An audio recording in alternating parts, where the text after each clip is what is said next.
नमस्कार, आप देख रहे हैं पब्लिक न्यूज टीवी। मैं हूं देवकीनंदन मिश्र।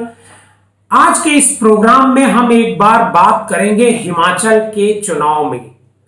हिमाचल प्रदेश में विधानसभा का चुनाव हो रहा है। 12 नवंबर को वोट डाले जाएंगे और 8 दिसंबर को नतीजे आएंगे गुजरात के साथ। हिमाचल में नरेंद्र मोदी की कई सभा हो चुकी है। जेपी नड्डा, अमित शाह और प्रियंका गांधी का सीधा मुकाबला नरेंद्र मोदी, अमित शाह और जेपी नड्डा और योगी आदित्यनाथ से है। लेकिन आज हम इन मुकाबलों की बात नहीं करेंगे इस प्रोग्राम में।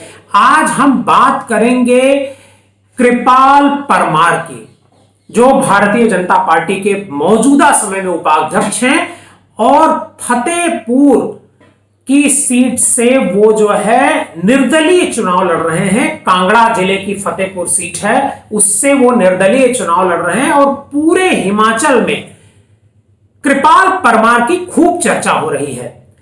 बल्कि अगर यह कहा जाए कि कृपाल परमार की चर्चा हिमाचल के साथ साथ पूरे देश में हो रही है तो बात गलत नहीं होगी।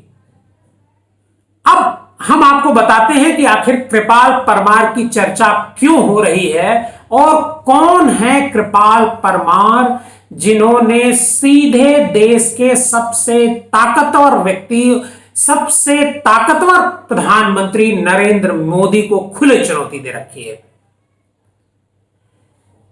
कृपाल परमार भारतीय जनता पार्टी के उपाध्यक्ष हैं। 2017 में भी उन्होंने चुनाव लड़ा और 2017 में वो करीब 1200 वोट से चुनाव हार गए। चुनाव हारने के बाद से लगातार उनकी चर्चा हो रही है और वो भारतीय जनता पार्टी पर तरह तरह के आरोप भी लगाते रहते हैं। हालांकि उस समय जब वो चुनाव हारे थे तब भी उन्होंने कहा था कि उन्हें जानबूझ करके हराया गया है और जो बागी कैंडिडेट है, जो मुझे हराया है, उसको भारतीय जनता पार्टी के लोगों ने फाइनेंस किया। तब से वो अपनी बात भारतीय जनता पार्टी में कहने की कोशिश कर रहे हैं, लेकिन पार्टी उनकी बात नहीं सुन रही है। जब उन्होंने फतेहपुर सीट से निर्दलीय तौर पर पर्चा भर दिया तब प्रधानमंत्री नरेंद्र मोदी ने उनको फोन किया।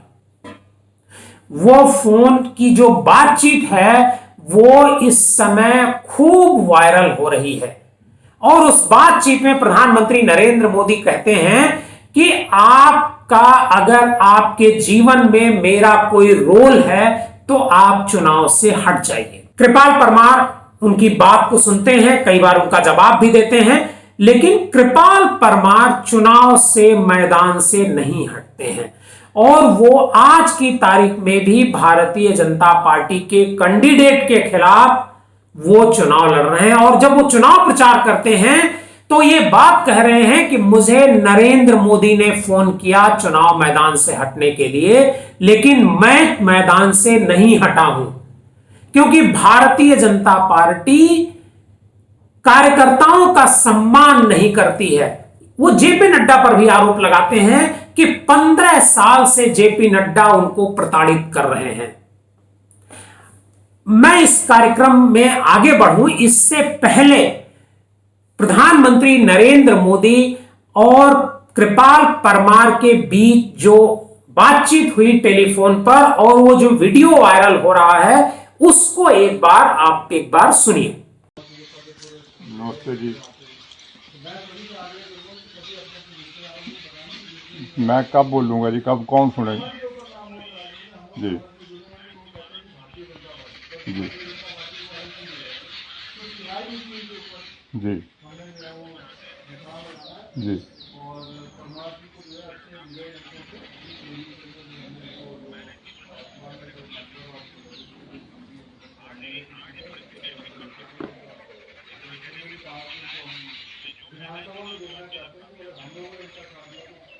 मोदी जी, मैं एक बात कहूँ।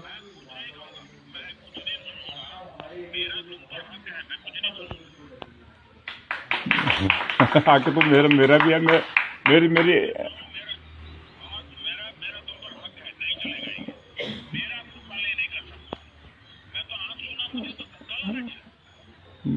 मोदी जी, मैंने नड्डा जी ने मेरे को इतना जलील किया 15 साल जी। बहुत रोल है जी। नहीं, कम नहीं है जी, मेरे लिए तो भगवान का देश है।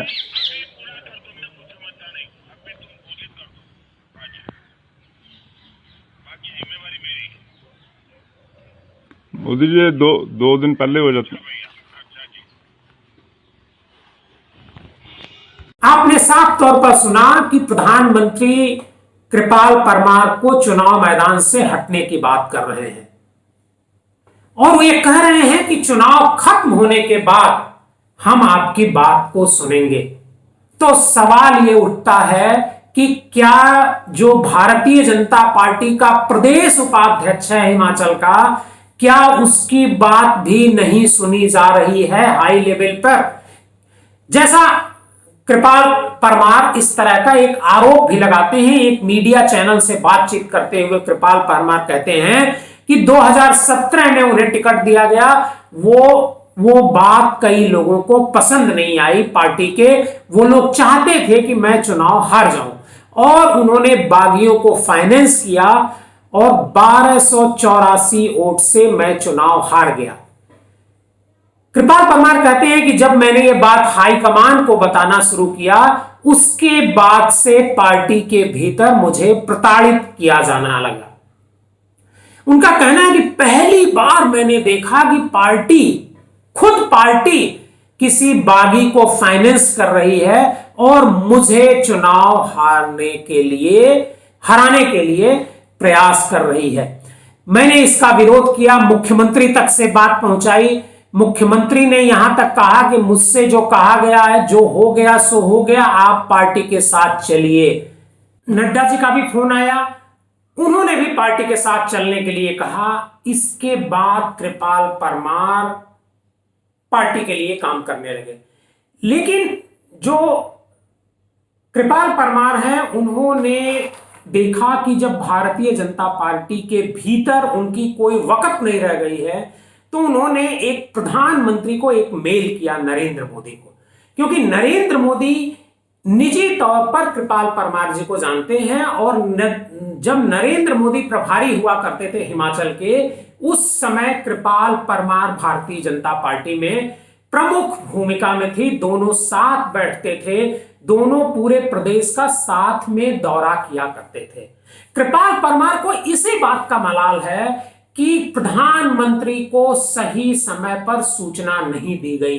2017 में जब उन्होंने प्रधानमंत्री को यह बात बताने की कोशिश की कि मुझे चुनाव हराने की कोशिश की जा रही है, तब उन्हें प्रधानमंत्री से बात करने नहीं दिया गया।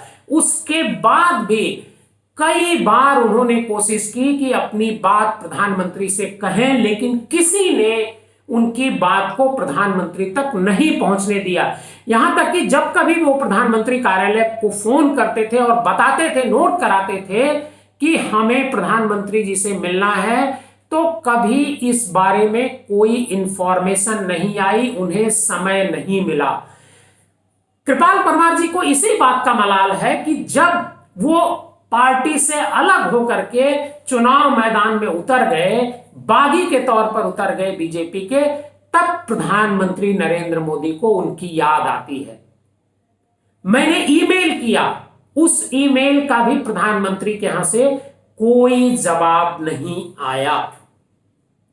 वो ये कहते हैं कि मैं जो है चाहता था कि भारतीय जनता पार्टी से हमारी एक सम्मानजनक विदाई हो, मतलब 2022 का जो विधानसभा चुनाव है उसमें उनको टिकट मिले और जब टिकट मिल जाए इसके बाद वो चुनाव नहीं लड़ेंगे। लेकिन 2022 में उनका टिकट काट दिया गया। कृपाल परमार कहते हैं कि जब मैं पार्टी के लिए लगा हूं, पार्टी के लिए काम कर रहा हूं, तो मेरी बात क्यों पार्टी के लोग नहीं सुन रहे हैं। उन्होंने नड्डा को सबसे ज्यादा इसमें आरोपित किया है। जेपी नड्डा जो राष्ट्रीय अध्यक्ष हैं और हिमाचल से ही आते हैं, उनको सबसे ज्यादा आरोपित किया है। जेपी नड्डा के बारे में वो कहते हैं कि नड्डा साहब किसी की बात नहीं सुनते हैं और खासकर हमें लगातार वो अपमानित करते हैं। अब मैं आपको बताता हूं कि जिसमें नरेंद्र मोदी और कृपाल परमार की जब बातचीत होती है तब उसमें कहते हैं कि मोदी को अपना सम्मान भी देते हैं, मोदी को अपना आदर्श भी बताते हैं और अपने रिश्ते का भी जिक्र करते हैं। लेकिन जब कल एक मीडिया कर्मी ने कृपाल परमार से पूछा कि आप मोदी को किस तरह से देखते हैं, तो उन्होंने कहा कि मोदी मेरे लिए भगवान है, फिर भी चुनाव लड़ूंगा, चुनाव मैदान से पीछे नहीं हटूंगा। उनको ये कहते हैं कि मेरा ख्याल है उनको फोन नहीं करना पड़ता अगर पार्टी के लोग यहां भी साजिश नहीं करते। अगर मुझे मोदी 29 तारीख को नामांकन वापस लेने के समय से 5 मिनट पहले फोन करते तो मैं कहता कि आप फोन रखिए, मैं नामांकन वापस ले लूंगा और नामांकन वापस लेकर के आपको कॉल करूंगा।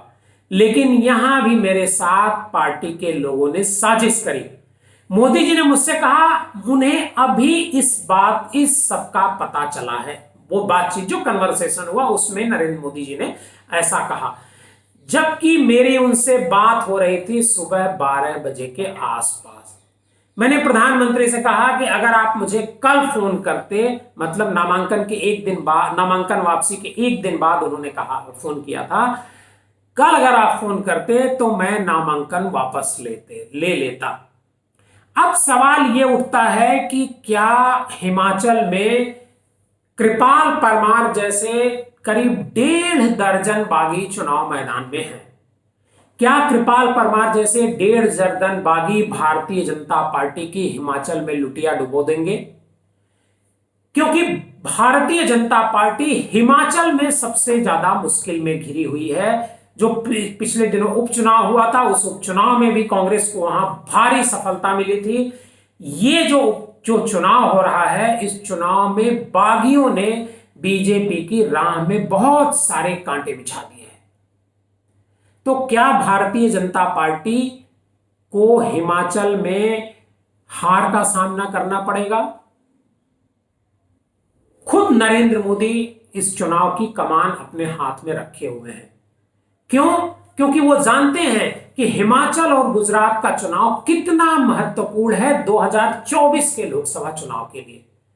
हिमाचल को जीतना ही होगा, गुजरात को जीतना ही होगा अगर 2024 में नरेंद्र मोदी को प्रधानमंत्री तीसरी बार बनना है। शायद यही वजह है कि कृपाल परमार और अन्य बहुत सारे लोगों से खुद प्रधानमंत्री नरेंद्र मोदी ने संपर्क किया कि वो चुनाव मैदान से हटे। इनमें से एक आध लोग हटे भी हैं, लेकिन आज की तारीख में भी 1.5 दर्जन ऐसे लोग हैं जो चुनाव मैदान में डटे हुए हैं। वो भारतीय जनता पार्टी के लिए बड़ी चुनौती है। अब एक बार फिर लौटते हैं कृपाल परमार के बारे में। कृपाल परमार जी मीडिया से कहते भी हैं कि मेरे नरेंद्र मोदी से बहुत लंबे समय से संबंध है, लेकिन प्रदेश संगठन ने पिछले 5 सालों में उन्हें और प्रधानमंत्री को कभी आमने सामने नहीं होने दिया। यहां तक कि जब बैठक होती थी प्रदेश कार्य की, उसमें भी उनको नहीं बुलाया जाता था, जबकि वो उपाध्यक्ष थे। प्रधानमंत्री के कार्यक्रम में भी उन्हें दूर रखा जाता था। तो ऐसे में क्या कोई बागी नहीं बनेगा? बिल्कुल बनेगा, लेकिन कृपाल परमार जैसे लोग कितना नुकसान पहुंचाएंगे ये तो 8 दिसंबर को ही पता चलेगा। 12 नवंबर को यहां वोट डाले जाने हैं। आपका बहुत बहुत धन्यवाद इस कार्यक्रम से जुड़ने के लिए। अगर आप हमारे चैनल पर नए हैं तो इसे सब्सक्राइब कीजिए ताकि ज्यादा से ज्यादा वीडियो आप हमारे प्रोग्राम का देख सकें। बहुत बहुत धन्यवाद।